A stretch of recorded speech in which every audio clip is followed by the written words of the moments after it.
Good evening, everyone. I'm Nina Nelson, Assistant City Manager for Miami Gardens. As it relates to COVID-19, the city has been ongoing monitoring the situation and meeting with local health agencies on the state and federal level as well. We have adhered to the guidelines that they are recommending as it relates to Jazz in the Gardens Music Festival on March 14th and 15th. Some of the extra precautions that we have put in place start when you enter the stadium property, when you park and coming to the festival site, which is on the east side of the property in a parking lot, not inside the stadium. If you haven't been there before, but we're actually outside in the parking lot, open air area. So we will have the restrooms that are in the plazas, on the perimeter of the stadium on the north and south end, open for people to wash their face, wash their hands. We're encouraging them to do that before we actually enter the festival site. When they enter the festival site, we have a couple of health agencies who have donated some hand sanitizers, so we will distribute that as they come to the three entrances until it runs out. In addition to that, prior to the Saturday, once the festival is set and permitted on Friday night, we will have sanitation crews come in and sanitize the entire festival from backstage to the vendor area.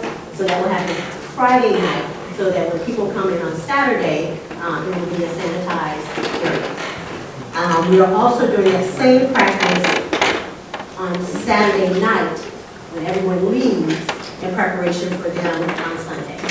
Okay? So that's another layer. In addition to that, on the festival site, we have dispatched, which arrived today, 320 hand washing and sanitizing stations throughout the festival site. So I think that comes to like one for every 62 people, right? So we will have those throughout the festival site. You can wash your hands, you can sanitize, and we will remind people on Friday and Saturday at every break of the set on the IMAX screens to please use those stations. So please remember to wash your hands. Please sanitize your hands during the breaks.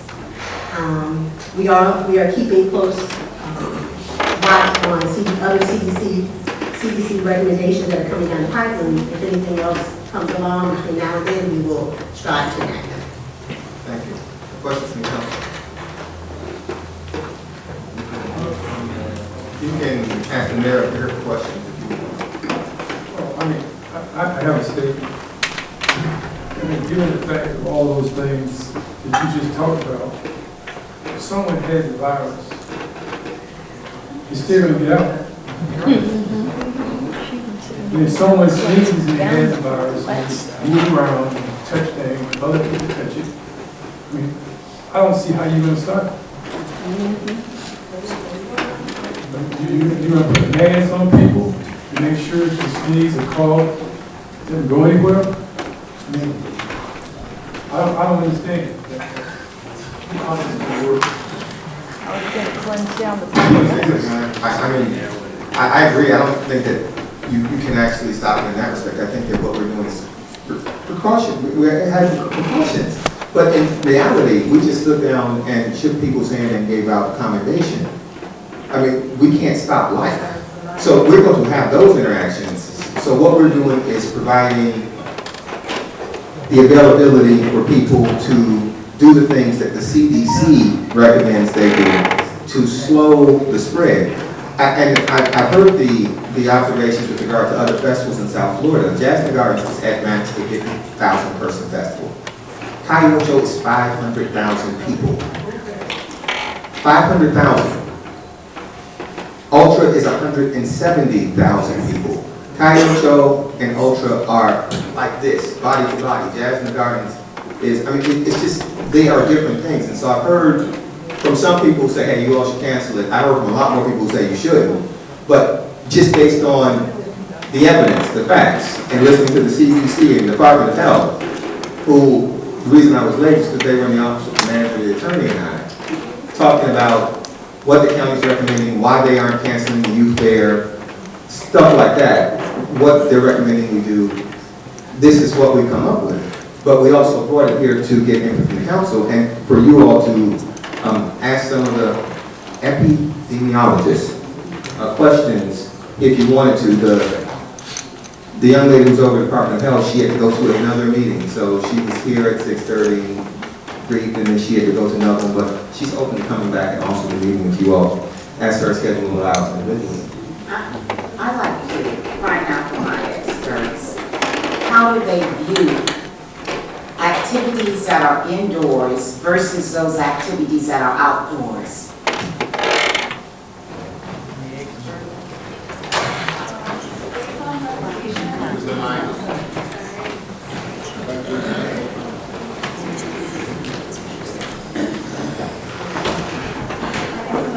I'm an epidemiologist with the Florida Department of Health in Miami-Dade County. For the record, my name is Jenna Webb. I'm an epidemiologist for the Florida Department of Health in Miami-Dade County.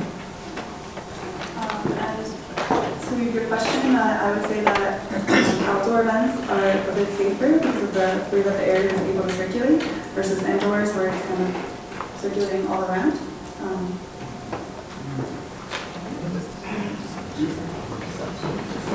And so, even though you're talking about the fact that the circulation of the air is indoors versus outside, do you look at events that are more than, say, 35,000, 40,000? Do you look at that?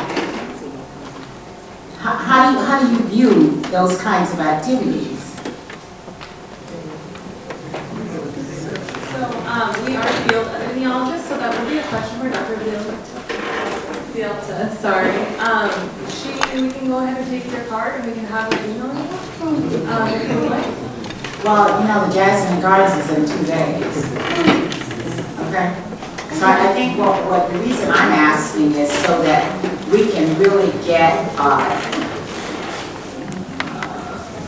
a great look at what we're doing here, you know, because where we're talking about looking at how this particular disease is going to affect our 50,000+ people that might be attending the Jasmine Gardens. And we don't have very much time to make a decision. I think something that also should be added, you know, 50,000 people. And one of the differences that when we talk to, no, we won't pass it. No, we won't pass it. No. One of the things that we talked about when we talked to their boss was Jasmine Gardens is not an international event like that. And so when you start comparing, because the question came to us, what's the difference between Jasmine Gardens and Ultra? Ultra draws a substantial number of people from outside of the country. If we took Dade, Broward, Palm Beach County, plus DC and Georgia, that's roughly 90% of people who attend Jasmine Gardens. It is not an international destination in that way. You're saying that Jasmine Gardens is not an international... It's not an international destination in that way. And so when the demographic makeup of our event is just substantially different. When does that happen? I mean, are you saying that we've already put that on a national base, that it is not an international event? And yet, in the last, how many years we've been doing this? 15 years, we've been calling this an international event. I think they call that marketing. I think they call that marketing. But what we do is we actually look at where people are when they buy tickets, and we have a percentage breakdown. And so we know that we don't get a lot of people from outside the country. We just don't. Do we know what those stats are? Yeah, we do actually have. And I think this whole thing is a roll of dice.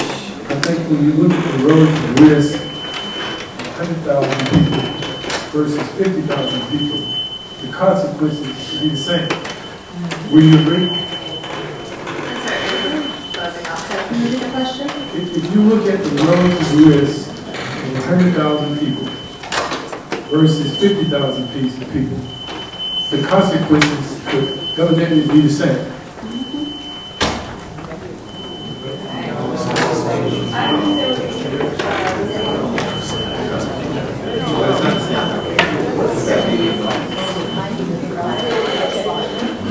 fire alarm isn't blinking, so it shouldn't be a fire alarm.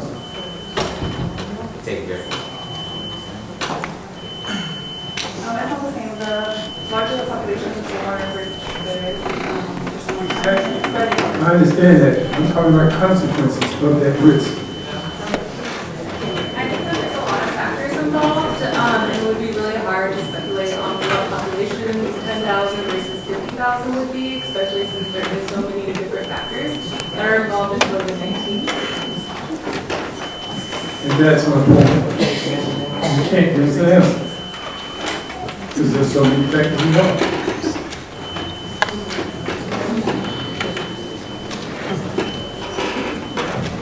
So, are there any precautions that the health department is taking as it relates to the serving of food?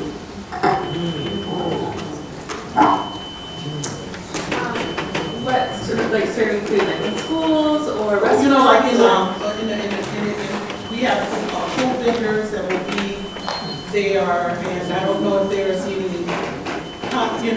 special precautions that are taken in the way in which food is being served or monitored in this situation. At this festival? Yes. So we are not privy to information from the festival. That is our boss that is doing all that. Like I said before, we're field epidemiologists, so we work with the community mostly. So any kind of festivals and things like that, we do not have that.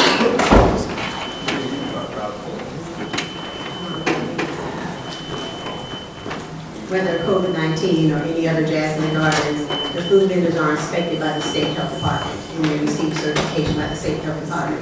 I am positive that there's going to be another layer of scrutiny as a result of this. Yes. And so we have also encouraged them to make sure that all of their folks handling food in that area are wearing gloves. And again, the sanitation will happen with crews prior to people arriving on Saturday and then again prior to people arriving on Sunday.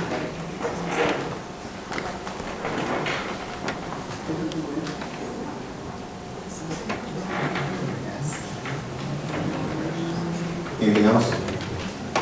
Okay. Thank you. Sit back down. Thank you. Yes. If we decide to cancel this particular event, what would be the fiscal impact for the city?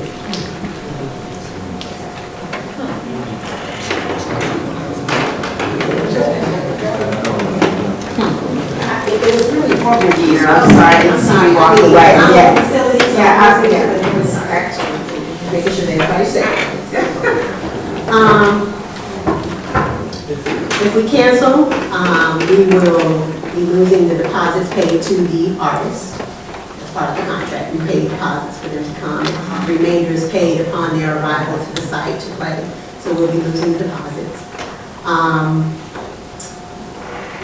There will have to be some consideration by the council about the refunding of tickets. And in the box office, when I checked on Tuesday, I think it was 2.3 million in the box office. So that's a potential involved. And then that's all, if you pass on 199, the stage is being built, the chairs are going down, the tents are there, so that allows for building out the parking lot to be the festival site. Still have to be paid. Of course, we can stop whenever deliveries were happening, but there's things being printed, so on and so forth. Have we taken a tentative survey of the ones who have already purchased tickets? Is there any way that we've been able to do that in the last week or so? Of the persons that might be saying, well, I bought a ticket and forget it, I'm just not going to be there. Have we been able to do anything like that? We have taken a survey. I know that I have gotten emails, and I would say of the emails that I have received, I would say probably 80% of them are wanting to see if we are still having it before they get on the plane to come. They're still wanting to come, but they wanted to know if any cancellation was being considered of that. The other 20%, maybe because they're scared to get on the plane, or they may have had some illness or something, and they just want to take safety precautions. But we don't have a mechanism in place where we're able to take that kind of a survey. We have not put that mechanism in place.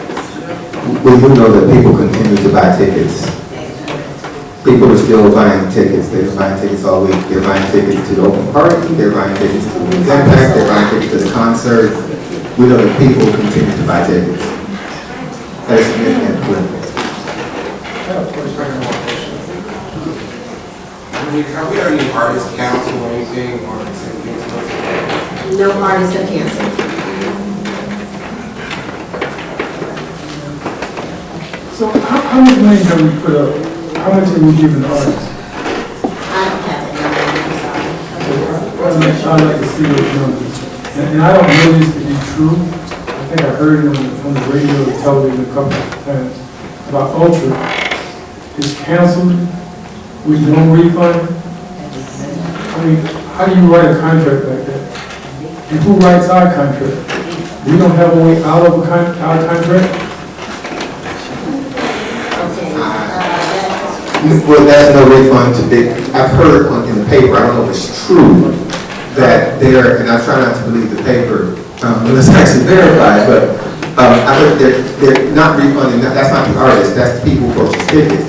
But if this body cancels Jazz in the Gardens, we're going to have to put a mechanism in place to refund ticket holders. Now, that's not, I don't know how they got away with doing that, but I wouldn't feel comfortable with us not giving people back their money for tickets if we cancel. Yeah,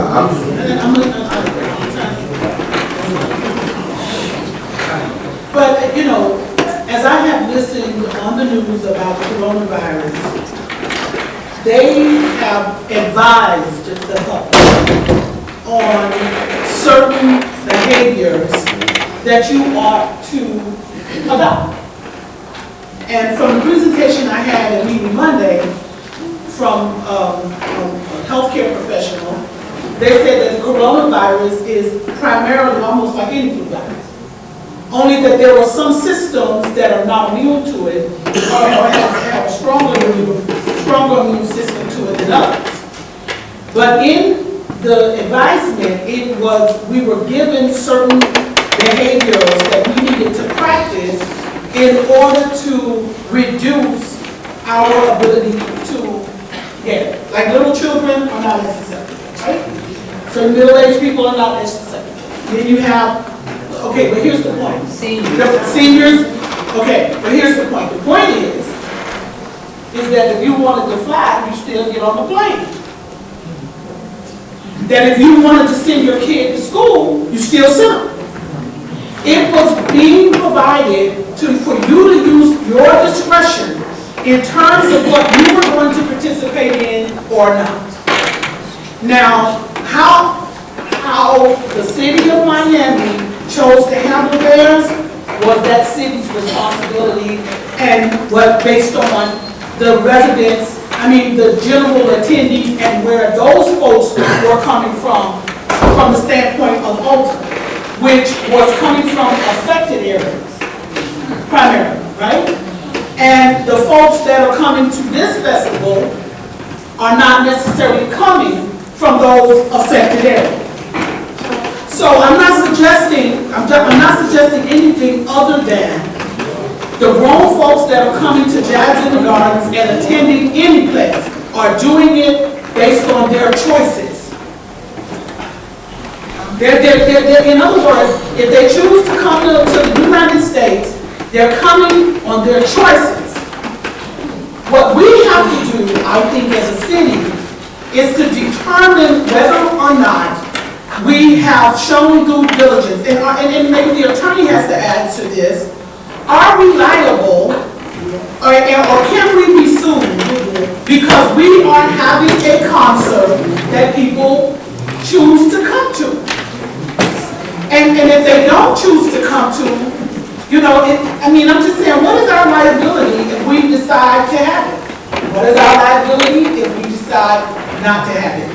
Because it seems to be a choice of the attendees. It's their choice. And it's not that we put them in harm's way. They have chosen to attend one way or the other. They have been provided with as much information from our CDC. They have been advised what they should or should not do. And did this one hold? No, Disney World didn't close, Busch Gardens didn't close. Disney World's doing the same thing that we're doing with regard to precautions. Mr. Mayor, yesterday, the county mayor meeting, I watched it for the broadcast. He talked about the seaport, the airport, the Miami-Dade Theater. NASCAR was still going on in Homestead, the Miami Open. And he also spoke briefly about that he will be contacting the city of Miami Gardens in regards to making sure that we have the proper plan with the health department in place, whether to move forward or not. This was a webcast that the county hosted for about 3 hours yesterday. And so, from his standpoint, I think the chairwoman, Artie Edmondson, brought it up about Jasmine Gardens. He said basically by this being an open air area, that we were in pretty good shape. Also, the governor spoke today, and there were no closures or anything. And he did a follow-up message, and he also talked about Disney World, Epcot Center, and those organizations in Orlando, which will still be open. But they, just like the youth fair, will have some warning signs for senior citizens to enter their own neighborhood. From what he's saying, that age is 65 and older are more susceptible to this life. But it gets back to my point. My point is that the stores haven't shut down. They're still open. People have the option to choose to go in or not. That the schools are still open here in Dade County. People have the option to either send their children or not. The offices, the businesses are open. People have the option to work at home or to report to a building. And the liability and the discretion of that rests with the individual and how that is going to be impacted. Now, there were some cities that took the steps that they had taken based on their respective cases. And I think this city has to make a decision about what it wants to do. But clearly, we have to understand that you could very well have a Jazz in the Gardens and still have a sellout crowd, and no one gets sick. Or you can have a Jazz in the Gardens, you can cancel it, and guess what? Just what he said, everybody's still sick. So the question then becomes, are we going to allow the freedom of people to choose what they want to do? We're sitting here right now, so how do we want to live our life? It is an interesting conversation. I don't know how the council will act. I would just say this. We're gonna, if Jazz and Gardens goes forward, we will go beyond what the CDC has recommended. We're doing that right now. There are no guarantees. If we had the percentage of international guests that Ultra had, I would be suggesting that we not have Jazz and Gardens. In all honesty. If we had 100,000 people or 500,000 people who were going to be in close contact with each other, that would be substantially more problematic and difficult to deal with in police. Right now, Jazz and Gardens is basically the people who we're going to church with and shopping at Walmart with and working with, and our kids are going to school with, and those are those people who are coming to Jazz and Gardens at the same place. I don't know how, and I don't claim to be an epidemiologist or an expert on COVID-19. I just take the information that was given, and based on the information that is given, has been given to us. Now, this is the plan that we came up with. If different information comes up, I have a different plan. But based on this information, it is open door. The attendees are primarily domestic, are primarily local. It is not a high-intensity crowd, meaning there's not a lot of smashing of bodies together. If you've ever been to Ultra, you know exactly what I mean. Fundamentally, the festival is just different. And so understanding that, you know, we took our kids to the Arts Center to see Hamilton on the Cultural Express. And the Arts Center was completely full. It was completely full. Like literally packed out. And everyone enjoyed themselves. And we're all worried about Oakland. I am absolutely worried, not just for myself, but for the city. But if we're going to look at this from a perspective of, okay, we're gonna cancel interactions, then we're gonna cancel youth football also. Because we have 3,000 people on very small parks on Saturday afternoons, and we have no regulation there. We're going to stop going to church also. We're going to stop shopping at Walmart, because they don't even have the hand sanitizer things that you wipe the cart down with no more. We're going to all get our groceries through Amazon, like delivery or something. I mean, I don't know. I appreciate all the opinions, and whatever the council will do. But the issue is that going down this road, we cancel Jackson Gardens, we're going to cancel some other stuff too. And this vaccine is a year to 18 months out. It's a year to 18 months out. I mean, I think we need to really, so we're not going to, this isn't a temporary thing.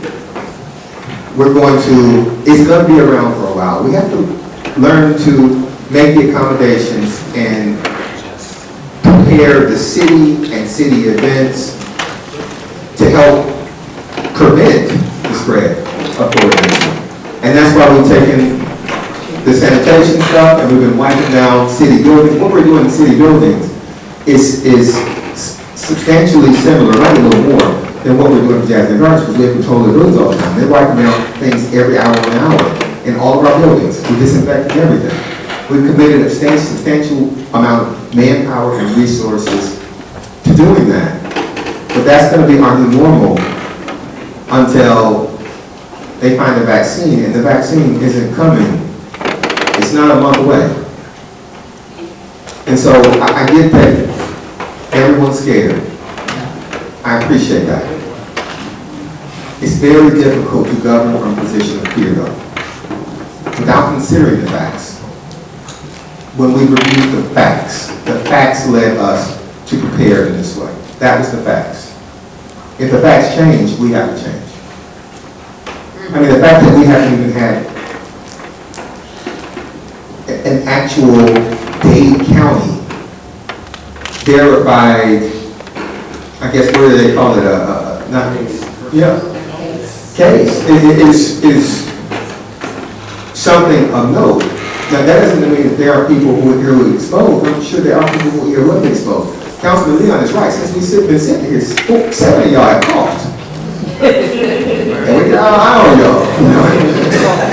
I mean, so this is, that's in city council chambers. And that's, I mean, I'm joking instead of joking away with y'all, that's real.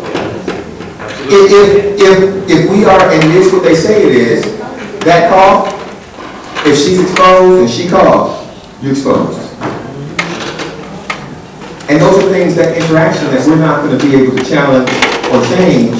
We can just help prevent the spread, and that's what we cancel Jackson Gardens tonight. And so that's just how we look at it.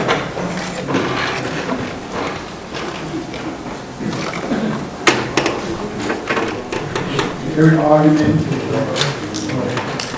decision, statement that you all have made, there's a flip side of it also. The other communities, just like us, they probably looked at some data and they decided to close. They decided to shut things down. The question becomes, we don't know, they don't know, but they didn't they didn't go off on the deep end and say, well, you know, we just gonna take a chance and roll the dice, because that's exactly what we're doing, roll the dice. And there are communities that have gone and taken drastic measures to try to contain this thing. Keep it straight, just from going any further.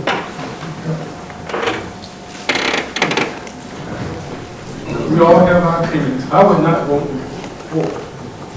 Okay. I would vote against it. I think we should close it down.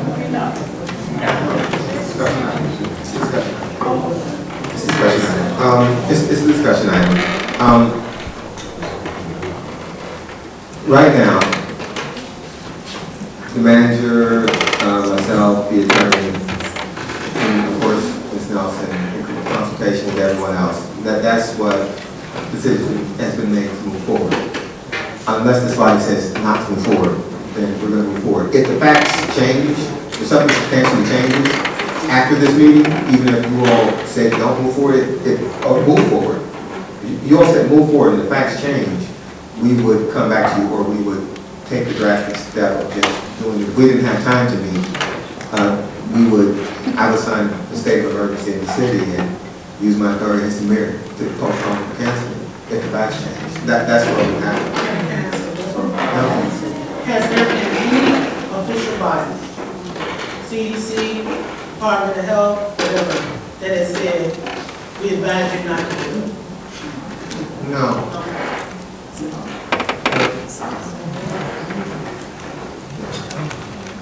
Okay. I think it's going to need to vote each other down. No, it's not an agenda. If you want to. I'll call for a motion that we cancel Jerry Jordan. It's been moved in second in dialogue. We can't go for it. I don't know how we're going to do this. I'm Now, going are we to going to have this added to our agenda for tonight? Listen, if you got it, it's a proper motion, it's been seconded, you can hold on. Speak your motion. You heard what I had to say. I just think that it is a risk that we should be taking to this point. I don't see why we couldn't postpone it to a later date when we have more data on the CDC and all the other experts. I think they're getting a grasp on it. Schools are not closed because there are studies out there already where they look at these U curves as opposed to bell curves for kids that when you look at viruses and things on these U curves, usually you have kids adults. From what I understand, in this situation, it's not affecting kids, more so as it's affecting the elderly. And I think there's a lot of speculation we have out there. I just think that, it's a road that. Ms. Williams, just FYI, that was part of the consideration that the primarily affected group is outside of the general jazz and gardens in Pennsylvania. So we know that most of our people are, 35 to 55, is basically our demographic. So that was part of the consideration and how we are different than other things. That was part of the announcement. We didn't just come to this light, we weren't just rolling the dice. We actually, yeah. Councilwoman. Yes, no. Okay, I'll move roll call or roll call? Call it. Councilman Leon. Yes. I mean, no, we can't.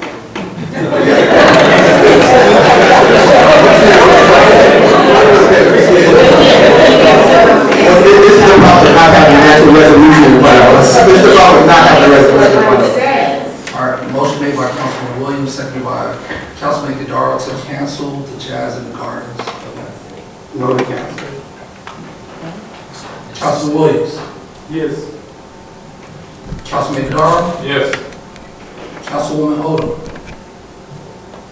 Now, this is to cancel or not to cancel? Yes, Because I got a lot of family members that will probably kill me. My answer is to cancel it since I'm so young, We have to cancel it. I don't know whether it's a yes or no. Cancel, yes. Because it affects my age group, I'm sorry. Councilwoman Wilson. No. You don't want to. Vice Mayor Harris. I said no. Mayor Gilbert. Oh, no. Motion fails. Okay. Members of the council, I'm understanding your role. I'm understanding your role. Now let's respect the role of this council. The manager and the attorney and I are monitoring this with all deliberance. If we're going, if things change,